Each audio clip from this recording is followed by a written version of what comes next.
Hello, and welcome to another episode of the William Branham Historical Research Podcast. I'm your host, John Collins, the author and founder of William Branham Historical Research at william-branham.org, and with me I have my very special guest, Andrew De La Rosa, former member of the United Pentecostal Church International. Andrew, it's good to have you on and to tell your story about coming out of the UPCI. I've actually wanted somebody from the United Pentecostal Church to join me so that we could just have a casual conversation and discuss the United Pentecostal Church.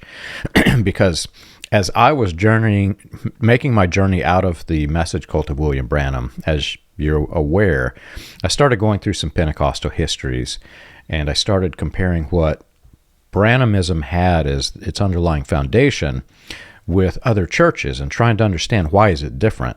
And one of the people who strongly helped me in understanding all of this mess was Dr. Walter Martin, which I don't know if you're familiar with this name, but he was called the Bible Answer Man, and he had a series of, I think there's 2 or 3 books. I've read one of them, and he had several videos, but one of them in particular, he had branded, he was investigating the United Pentecostal Church International, and he came down to asking them one question, which I'll mention later in this episode. But he determined basically that the United Pentecostal Church was a cult.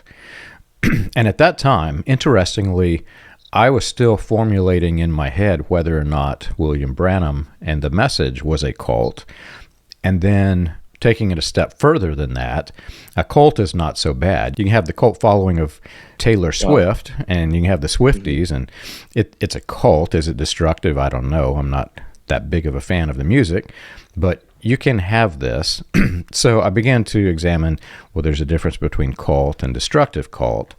And at that time, I really couldn't label either one destructive. I had not gone far enough to understand the message or whether or not the UPCI was a cult. So I just kind of put it on the shelf, and I've never really examined it again.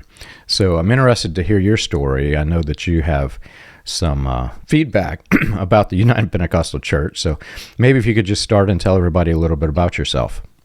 Absolutely. Well, first and foremost, I want to say thank you for taking the time and giving me the opportunity to share my story and my viewpoints on the UPCI and my former church. And just to briefly give you a little bit of a background from where I come from, I was basically born and raised in the UPCI. My family was converted, or my parents were converted while they were in the military. So they were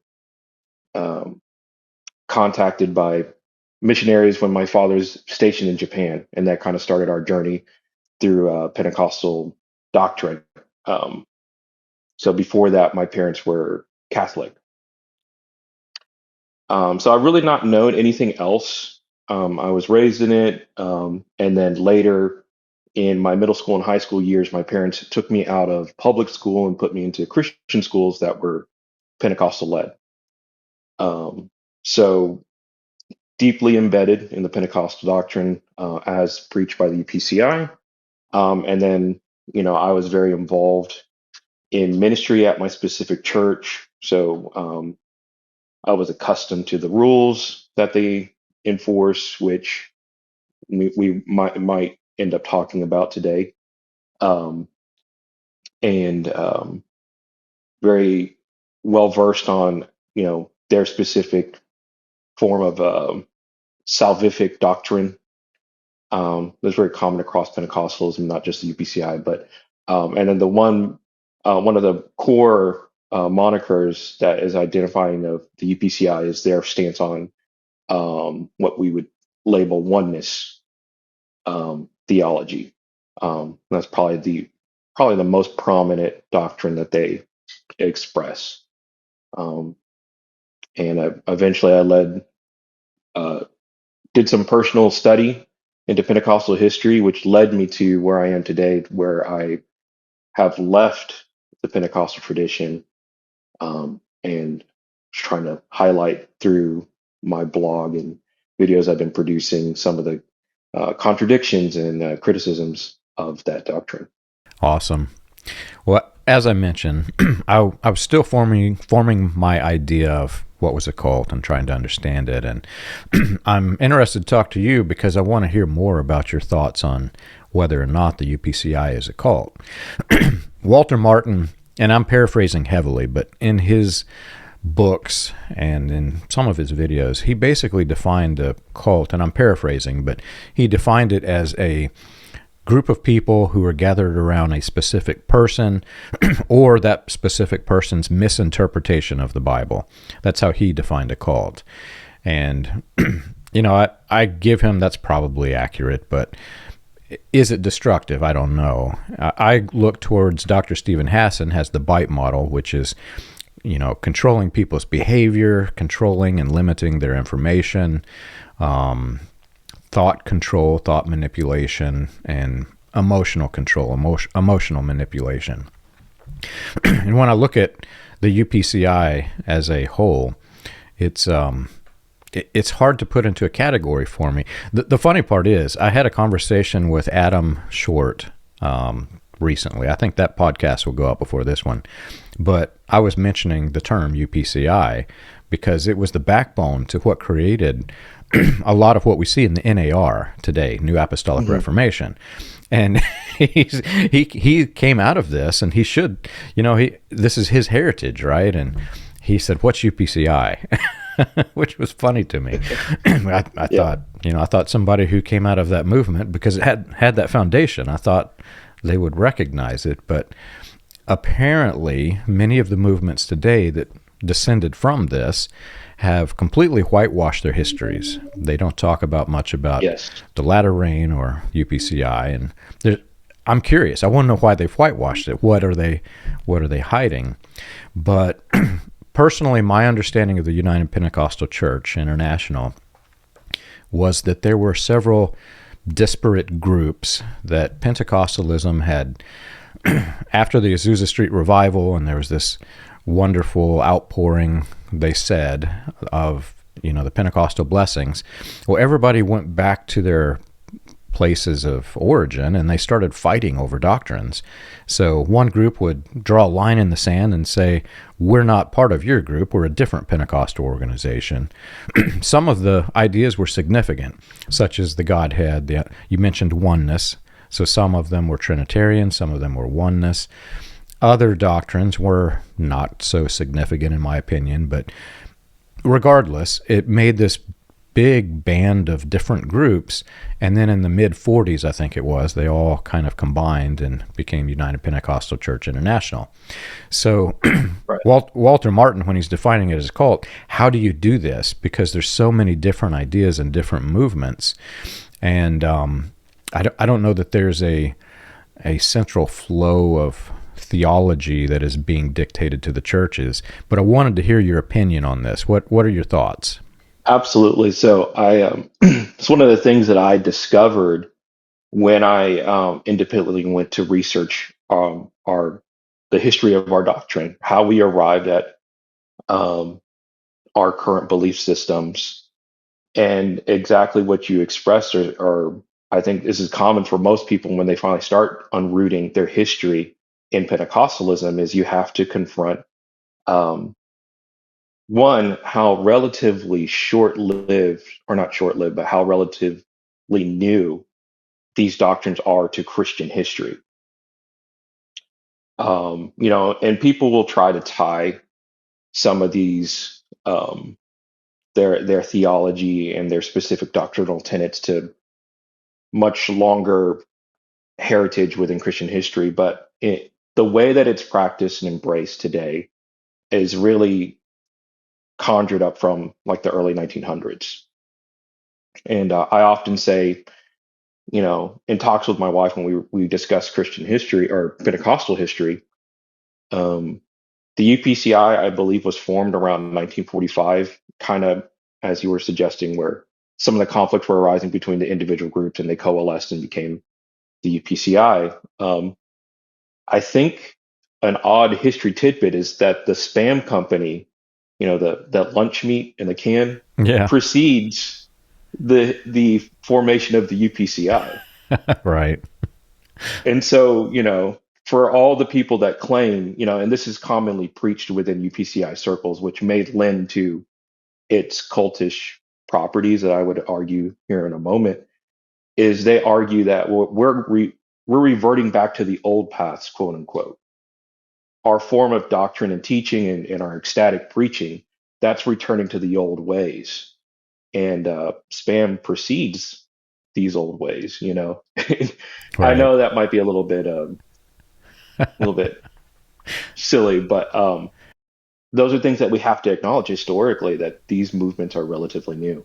Yeah. Well, and ironically, I get religious spam all the time, and that's newer even still than the Pentecostal Yeah, movement. But yeah. yeah, I get what you're saying. So this is something that I actually, it's interesting you say this. I actually went through that same thought process because many of the ideas that we had in the Branham cult were relatively new, and they were focused specifically around a specific event or situation that happened in the 1900s. Mhm. And so I'm looking back through these events. One of them was the rise of liberal Christianity versus the fundamentalist debate, which was heavily dominating American Christianity in the early, what was it, 20s and 30s, I think it was. But it Mhm. basically, this is the foundation, the core foundation for a lot of the things that we believed. And the fundamentalists took a specific position in some of the, religious doctrines that were, it was, the doctrines were specifically designed to combat the liberal themes. Some of which I'll admit were probably true, but some of which their limited understanding of the era may have played a factor in them going down the wrong trail and adding some doctrines that were quite, in my opinion, quite false. Some of them true, some of them false. But what happens is, as the latter rain was being birthed, many of those fundamentalist preachers continued the good and the bad into the movement and made it core doctrine. And so now, 2025, there are still Branhamites that are still adhering to doctrines that were created back in the 30s that are, it's built on a false foundation. So it's interesting to hear you say it was conjured from the 1900s. What is it like now, comparing some of those doctrines and theologies to the 1900s? Do you feel like some of them are out of place or out of date, or do you feel like some of the core doctrines are accurate? What are your thoughts? I have to speak from my personal experience. So I did some historical study, but a lot of the highlights that I observed through my adolescence to now, I think illustrate what you're talking about here, which is one example I think of is the UPCI is very recognized for what they label standards.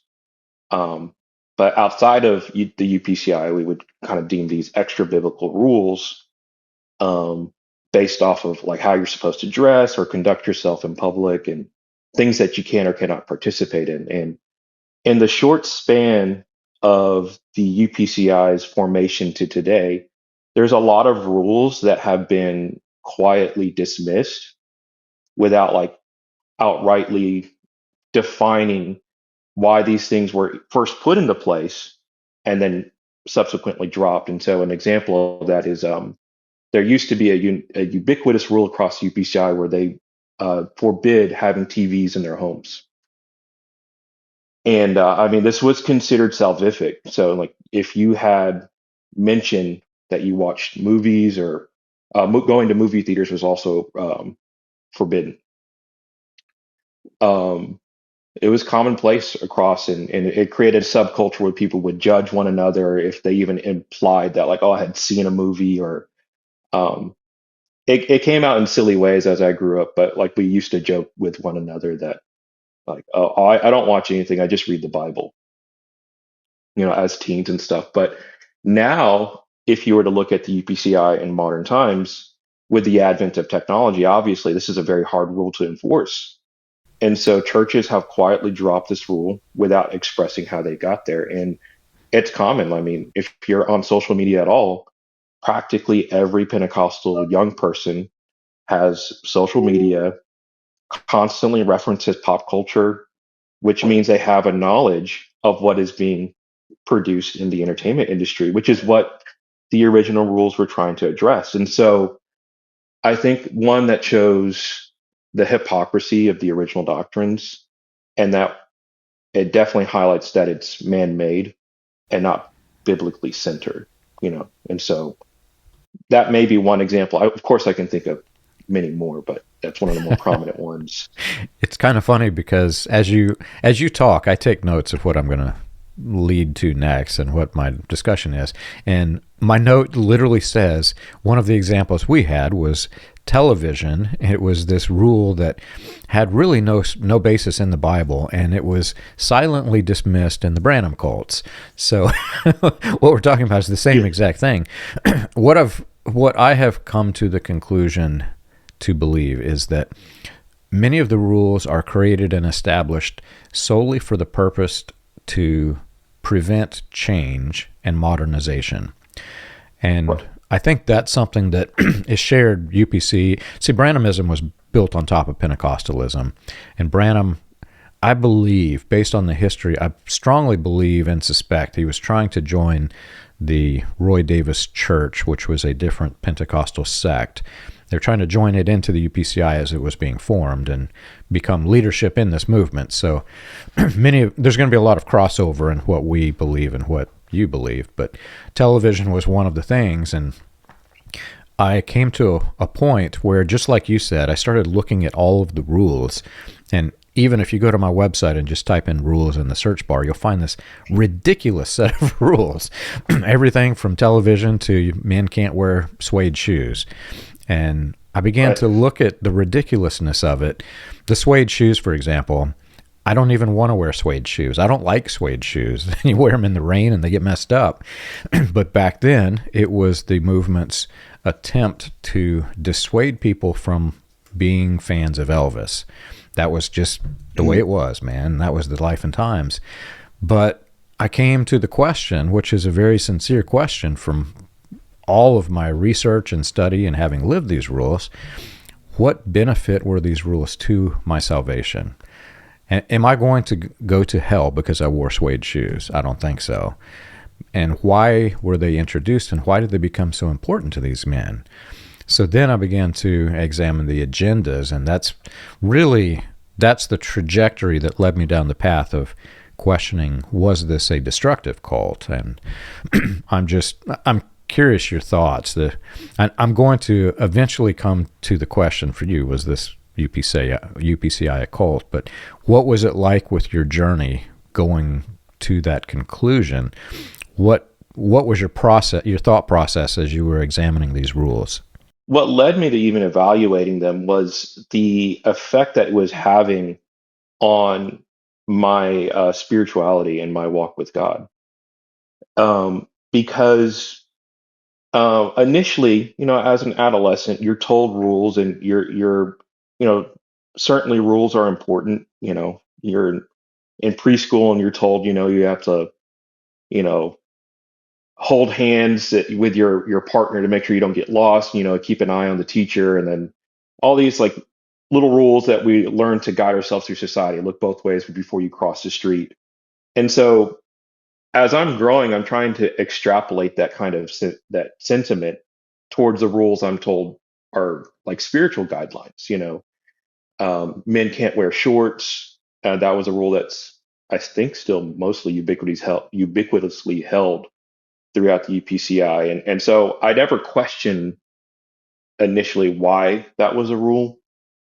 But then I started asking the question, well, what impact does this have, whether my knees are exposed, playing basketball, on my overall spirituality? And it became a burden to constantly examine myself against the rules they had set. And, as you get older, you begin to realize actually there are plenty of people that defy not actively, they just are unaware that these rules exist within the UPCI, right? They're just common average people that you'll walk in and meet on your college campus, and they'll claim to be Christian as well, but they wear shorts.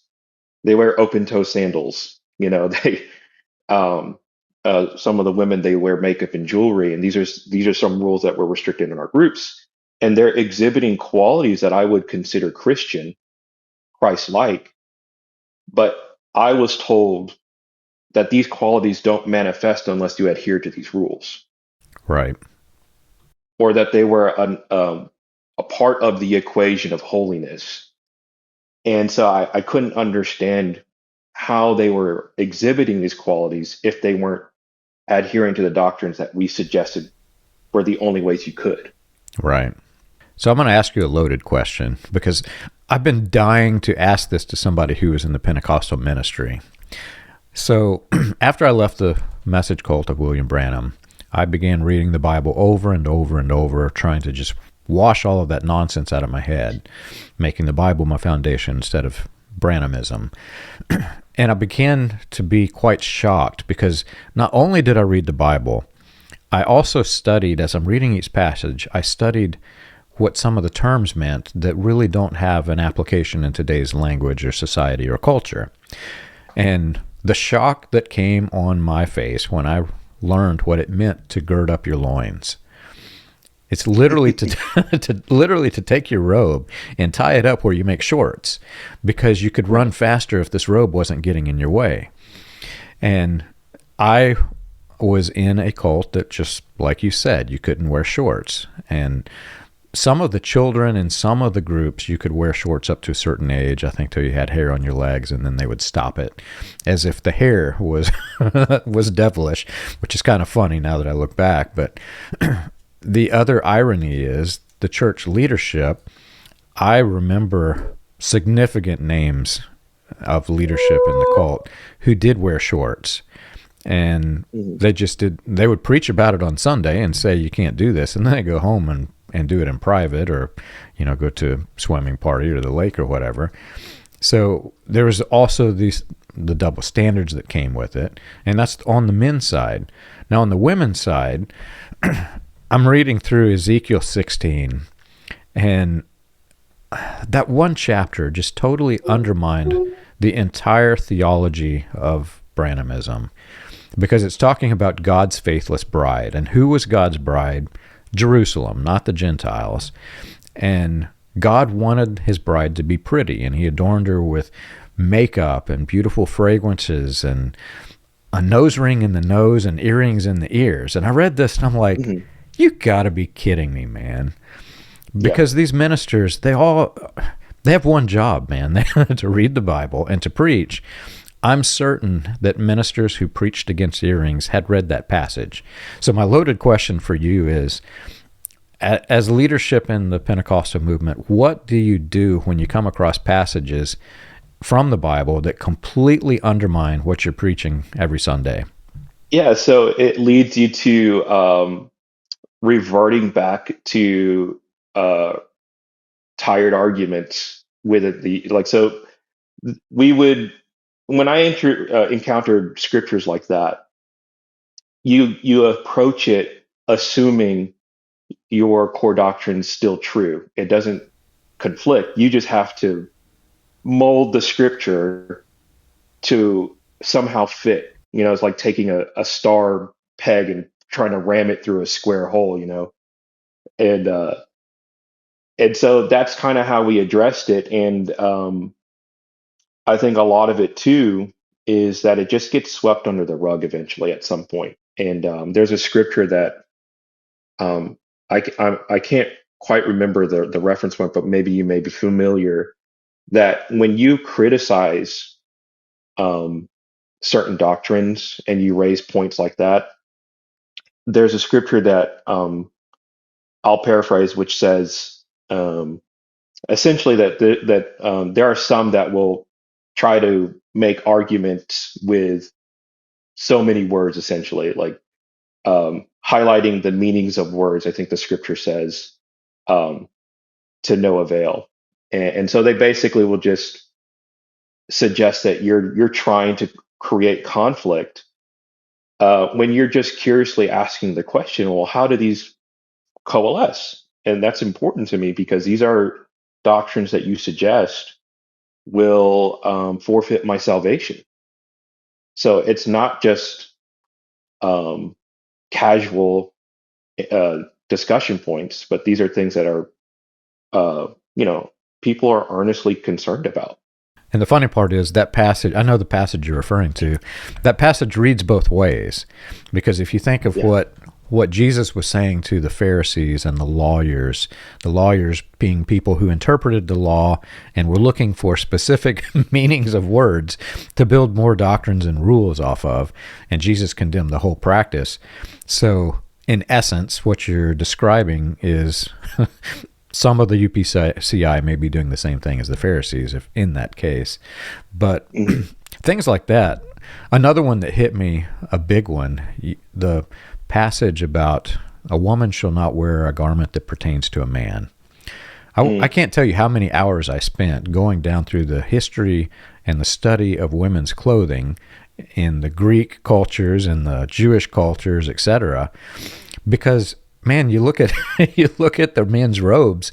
Well, they're wearing what the Pentecostal style religions, the men are wearing this, right? So if the woman's dress is pertaining to, none of it made any sense to me. And the funny part about it is, in that same chapter, I believe it's that same chapter, but it's in the same Mosaic law, men are not to wear clothes of two different types of fabric. And Right. so when you're reading this, the other question I have, which is another loaded question, it seems to me that the Pentecostal movement has picked and chosen specific Old Covenant laws and tried to reenact them and say that they are still valid under the New Covenant of grace. And so there's really this blurring of law versus grace. And in doing so, they're picking and choosing specific laws and avoiding others. Like I can't tell you how many sermons I've heard about women shall not wear a garment pertains to a man.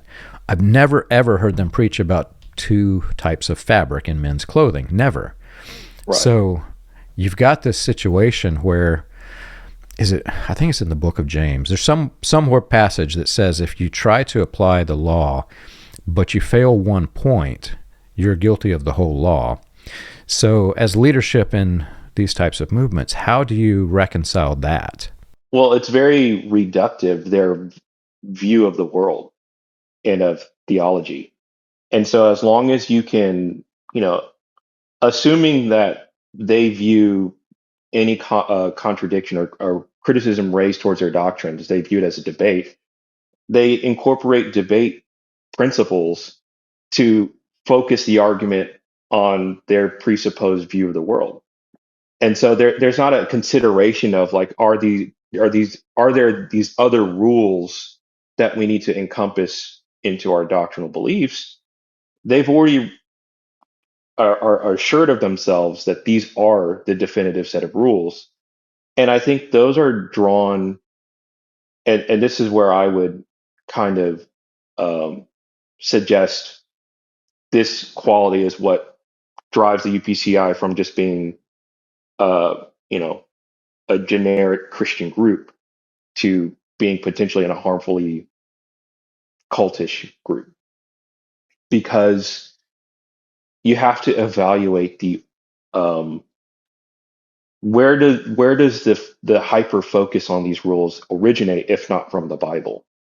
And I think that's what I would argue, is that some of these rules were didn't necessarily originate from the Bible. My view would be that the UPCI created rules in response to certain changes societally and culturally. And so you take the Bible and you stretch it to meet these to account or counter what was happening in culture, through industrialization. So to kind of make that more clear, I think of the rule of pants for women. I don't know if this is something that was highlighted in Branhamism, but in the UPCI, this is a hard fought rule still, which is that they restrict women from wearing pants. And that it goes back to the scripture where you reference, a woman shall not wear that pertaineth to a man.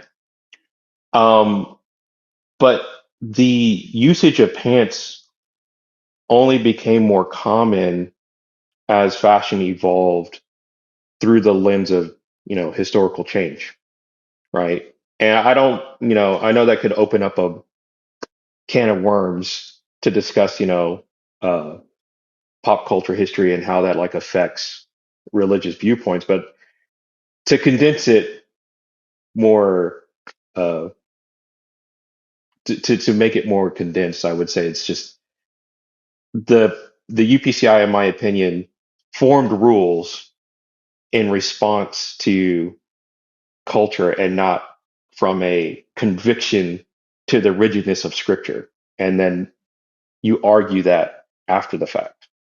Have you ever wondered how the Pentecostal movement started, or how the progression of modern Pentecostalism transitioned through the latter rain, charismatic, and other fringe movements into the new Apostolic Reformation? You can learn this and more on William Branham Historical Research's website, william-branham.org. On the books page of the website, you can find the compiled research of John Collins, Charles Paisley, Stephen Montgomery, John McKinnon, and others, with links to the paper, audio, and digital versions of each book. You can also find resources and documentation on various people and topics related to those movements. If you want to contribute to the cause, you can support the podcast by clicking the Contribute button at the top. And as always, be sure to like and subscribe to the audio or video version that you're listening to or watching. On behalf of William Branham Historical Research, we want to thank you for your support. So let's talk for a minute about the New Apostolic Reformation and hero worship. So as you know, if you've watched my videos or listened to my podcast, I'm starting to connect, after I've done all the background history from Pentecostalism into Branhamism. Now I started going from Branhamism, connecting it to the charismatic movement, and then ultimately to what we call the New Apostolic Reformation today. And my study is more historical and theme-oriented than it is religious and doctrine-oriented. So if you study it in that manner, you start to see all these patterns that emerge. And the patterns are really, in my opinion, they're a little bit scary, because you have people who are basically barreling down a track of a train with no rails. It can go anywhere you want, especially if you're taking human beings and empowering them with so much authority that they literally can change the thoughts of the minds of the people in their congregation. And we see this happening in some of the movements in the NAR. Well, as I began to study this and see the patterns emerging, I began to realize that it all stems from one common pattern. There was a lot of hero worship. And you can find it, if you go back in time, you can find some different groups that had significant figures that it evolved into hero worship. But generally speaking, in Christianity, this is not the case. Usually, when people are focused on salvation and, building doctrine, they try to build it based off of the Bible, not what a man or human says about the Bible. And they definitely don't turn the men into quote-unquote God's generals, men and women. But the Pentecostal movement had this unique thing that happened. When the Azusa Street revival began, and there's a lot of misconceptions about what that was, which I'll put that off the shelf for another day. But the point I'm trying to drive at is there were people who joined into the movement, and some of them weren't really doctrinally sound people. They would go into the movement. Some of them were illiterate and would claim that they could read the Bible, given this power that came down in the Azusa Street revival. Well, this interested the newspaper reporters, so they want to come see this. This is a great magic trick, man. I want to write about this. Well, when they go and they confront the people who are allegedly doing this thing, they find out that they can't read it at all. All they can do is just mumble a few words here and there. And they would take the word and they would build an entire theme around the word of the Bible rather than the context of Scripture, which is problematic because you're losing the context of what the Bible means. Well, what happened was after this weird thing happened, and we're talking visions that were clearly written down and recorded in newspapers. You can actually go read some of the visions that these people had. The visions failed. So you've got a bunch of false prophets who are in this movement. Then as it as it progressed and it got weirder, you had women who were leaving their husbands, and they were trying to drag men in to become their new husbands in the movement because the old husband thought this was a mess. So you had divorces, you had remarriages, you had occultists who were coming in. This thing turned into a mess.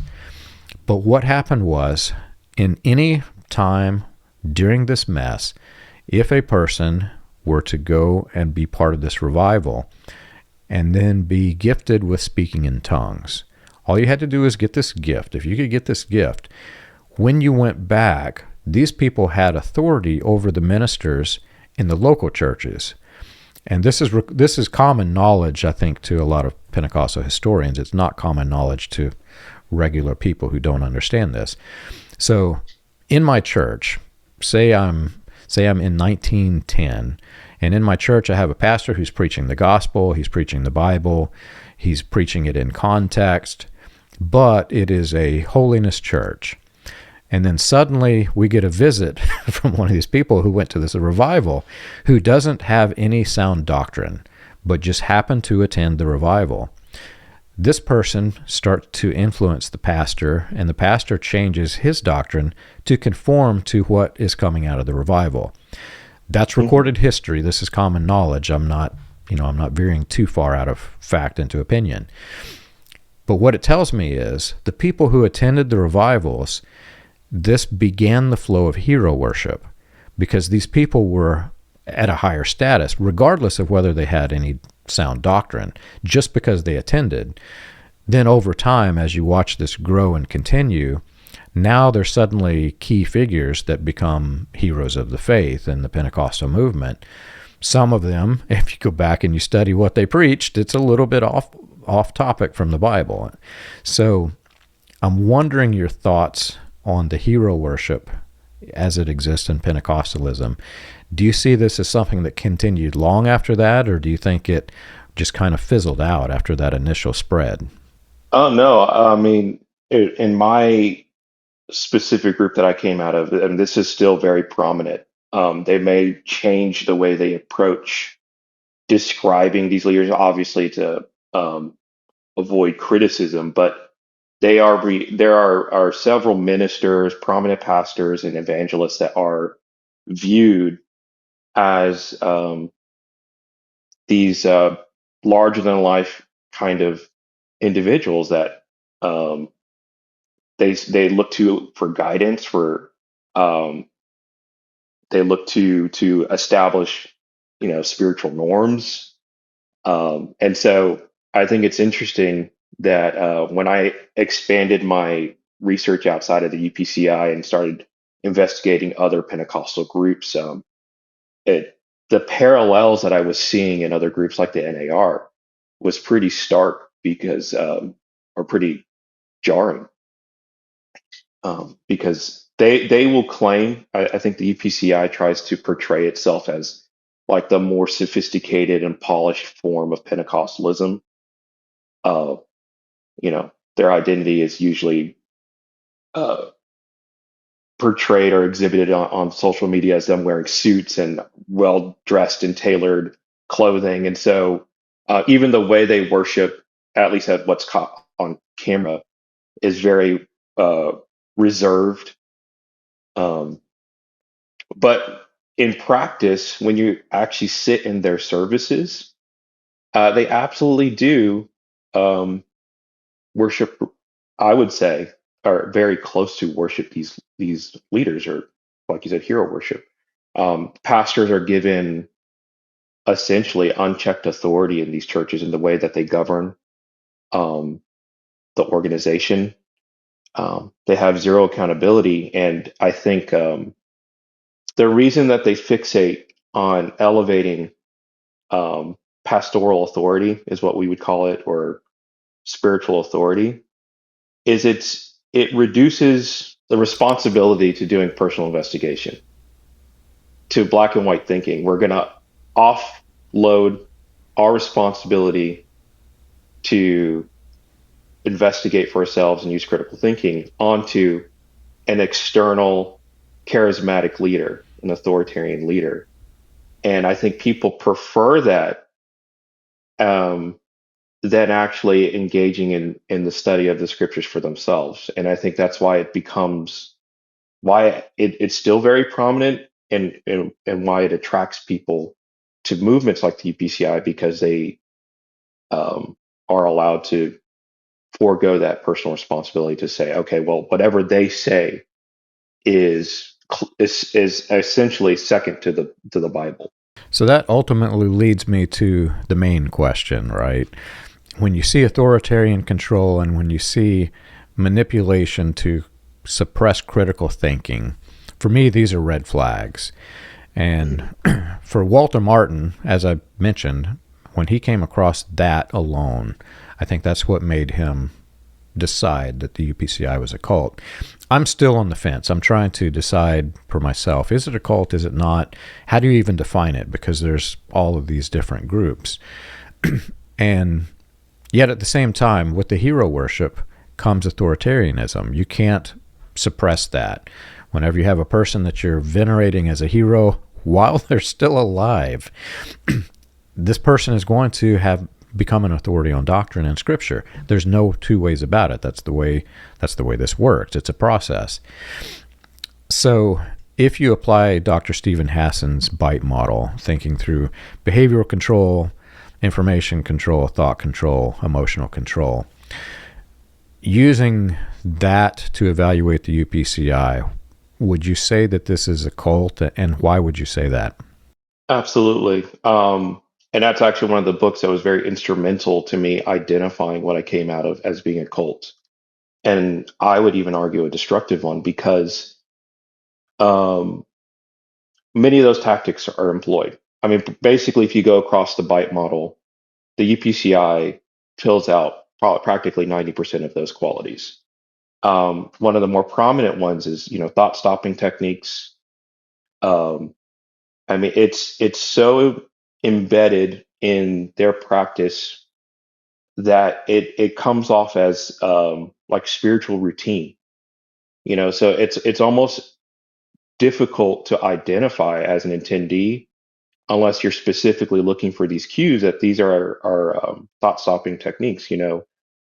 I would argue that the act of speaking in tongues kind of serves as a substitute for uh, thoughtful, constructive prayer, because you're replacing the act of thoughtfully going through uh, certain things you should be praying for, individuals or uh, event situations, and they give all this power to this abstract function that if you just do more of this thing, it will eliminate whatever issues you're dealing with. And that's the thing that they lean on pretty significantly within the UPCI is um, the act of speaking in tongues, and the implications it has on their spirituality.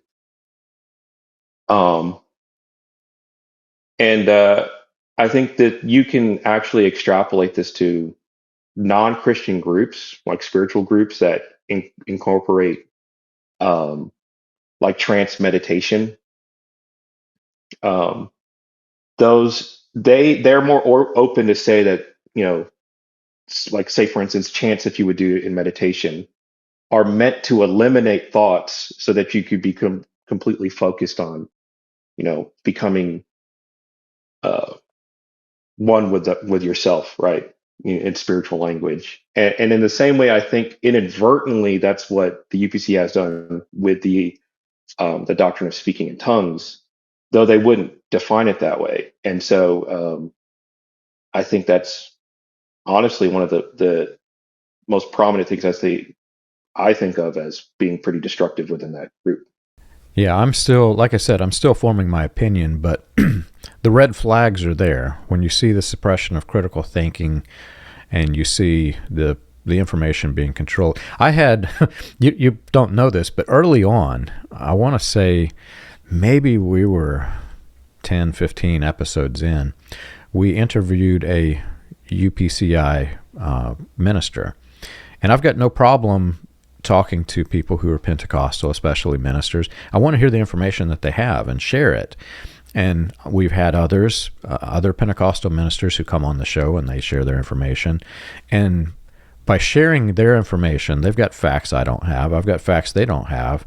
Iron sharpens iron. And so everybody learns, everybody grows.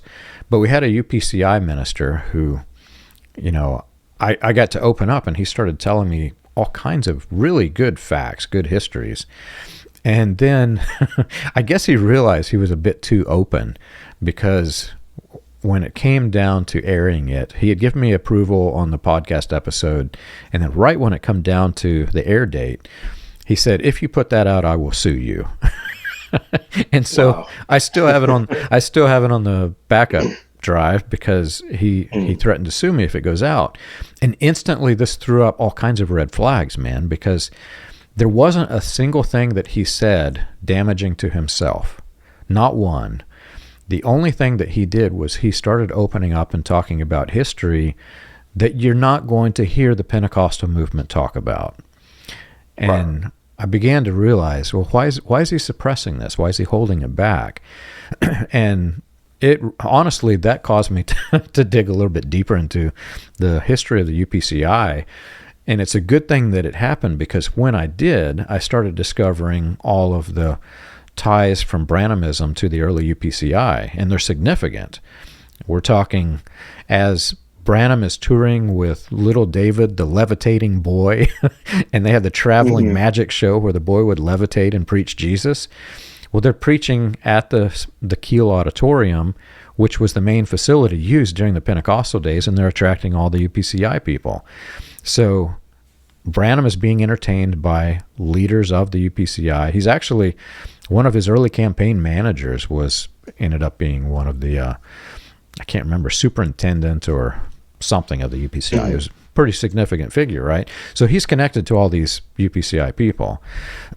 And if this minister was that adamant to suppress the critical information about it, what other critical information are they hiding? And like I said, it led me down paths of study that will never end, but that's whenever I started digging into the Azusa Street revival itself. And you don't really hear any of the critical information when you hear a Pentecostal historian talking about it. You don't hear that they were predicting that all railroads, the rail lines would become twisted and deformed and trains can't travel across them. That was a prophecy that came out of Azusa Street, one of the big prophecies. You don't hear that people were being turned away from the Azusa Street revival if they weren't a believer. The curious people who came to see what was happening, they were actually pronouncing anathema on the unbelievers. So if this was a movement for an end of days revival, well, that's a clear sign of an isolationist group who's saying, okay, we're the elite, you can't get in because you don't have what we have. But right. A Pentecostal historian, every Pentecostal history that I have read said that this was an outpouring that was meant for everybody, not something that was being contained to just the people inside the building. And they certainly didn't mention that anathemas were pronounced on the heads of the unbelievers.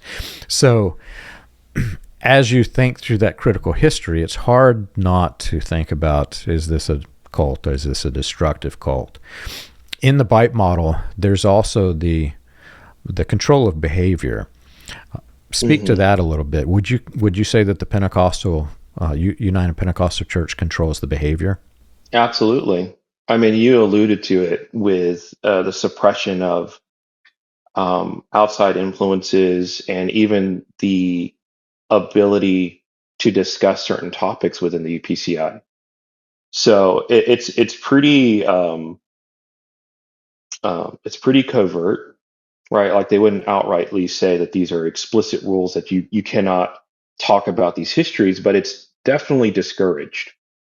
And if you do raise too many concerns, you become problematic. And so you kind of create a culture that discourages people from going that route and really just kind of dwelling on the agreed upon doctrine. So that's an example of that with thought suppression. But we also are, I think, one aspect of the UPCI that people don't really consider is the significance of, um, again, what I earlier said, the standards, which are the extra biblical rules that they enforce. That's part of aligning with an identity that there are implications to maintaining some of these rules on your behavior in the rest of mainstream society. So, for instance, I could speak on some of the rules for women, which are very much more strict than they were for men. But obviously, me being a man, I'll speak on what I experienced. There was this rule of clean shavenness, which it's controversial within the UPCI, but they uphold it. You're supposed to be clean shaven to be a minister, and then also not have long hair. And they would use the military standard of like your hair has to be cut above your ears. And people that don't think about it too deeply will think, well, okay, well, these are just parameters to like, these are modesty guidelines to help with your spirituality. Um, these are things that help with your humility, your pride and your ego. And that's very subjective, right? Like if you try to evaluate, like, does a mustache make me more proud than my cohorts? It's silly, but they have to sit within that argument to make it make sense. But in the reality of things, is those rules are meant to create a culture of conformity, and I think that's what would definitely make it more in line with cult than innocent or generic Christian group. Um,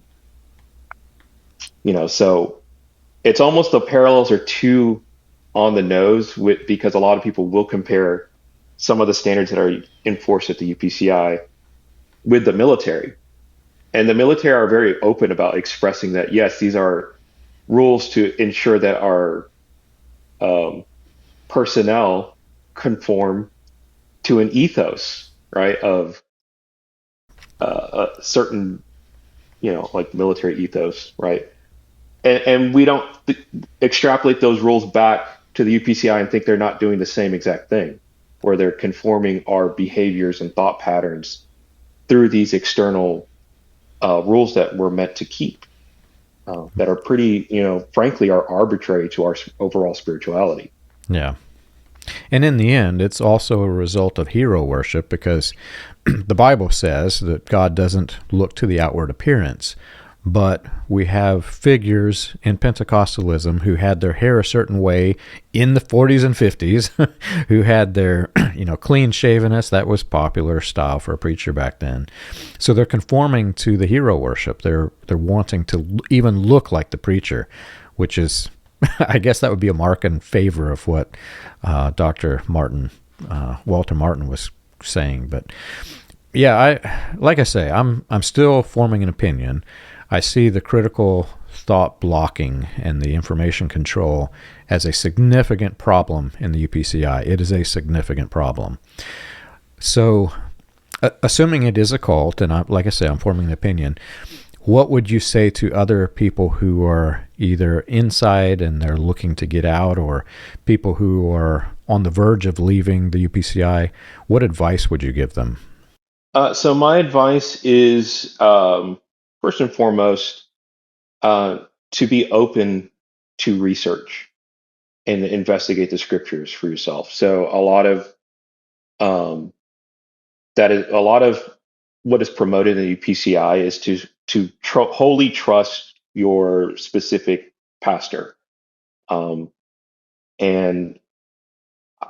there's this culture within the UPCI that I know they wouldn't be open to admitting it, but um, there's very much a threat of anti-intellectualism within the UPCI in form of substituting it for the pastor does that for us.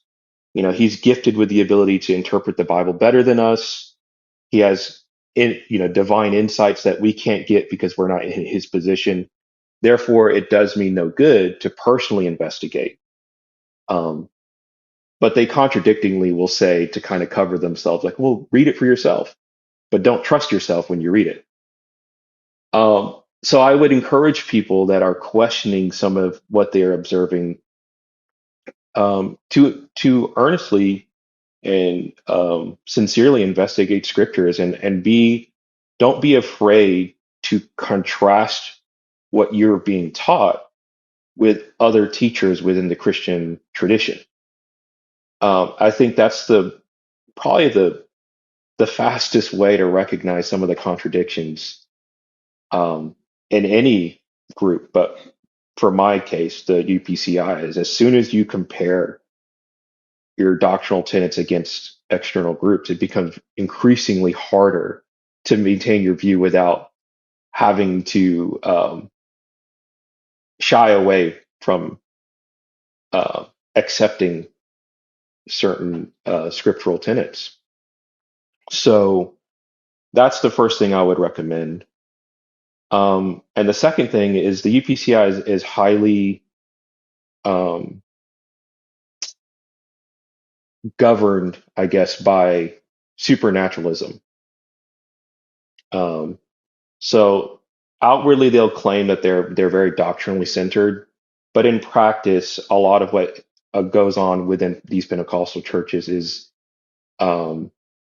governed by their view of the supernatural, like supernatural prophecies, speaking in tongues, spiritual words that people give to one another that are like divine and treated as essentially as biblical. Even evaluate those claims, really assess those claims, and don't dismiss them. Like, for instance, in the case of prophecies are pretty common within the UPCI, and I think that's a rubric that people don't often recognize, that the Bible has stipulations for. That if a prophet is to express something, especially in terms of forecasting the future, if those things do not come to pass, then that is a sure sign that that person is not in communication with God, and that they are a false prophet. And this is pretty an unspoken topic within the UPCI, is that there are numerous prophets throughout like not just the pastors themselves, but self-proclaimed prophets within the congregations that are constantly giving these words to individuals, and they're not coming to pass. But no one is doing the evaluation to say, hey, is this biblical? Is this line with scriptural tenets? And so I would say that would probably be the second thing, is to evaluate these claims, especially if they exist outside of the Bible. Well, it's very good advice. And you've done a lot of research in this. Where can people go to find your research? So I wrote a lot from personal experience. And so if you want to start with where, some of my viewpoints, I wrote a blog called Escaping 350 Utopia. So you can go to substack.escaping350utopia.com to find some of my articles where I highlight some of the contradictions that I observed growing up within the UPCI. I also have a YouTube channel, also named Escaping 350 Utopia. You can easily find me by typing in that into your YouTube search bar. And I'm also on Instagram as well, where I post pretty often some mini highlights and excerpts of things that I've observed. Again, my handle would be at Escaping350Utopia. Yeah. Well, I'll share the links in the description, so if anybody wants to dig further, they can find your information. So thank you so much for doing this.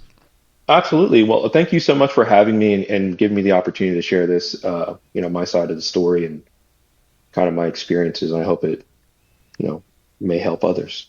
Well, if you've enjoyed our show and you want more information, you can check us out on the web. You can find us at william-branham.org. For more about the dark side of the New Apostolic Reformation, you can read Weaponized Religion, From Christian Identity to the NAR, available on Amazon, Kindle, and Audible.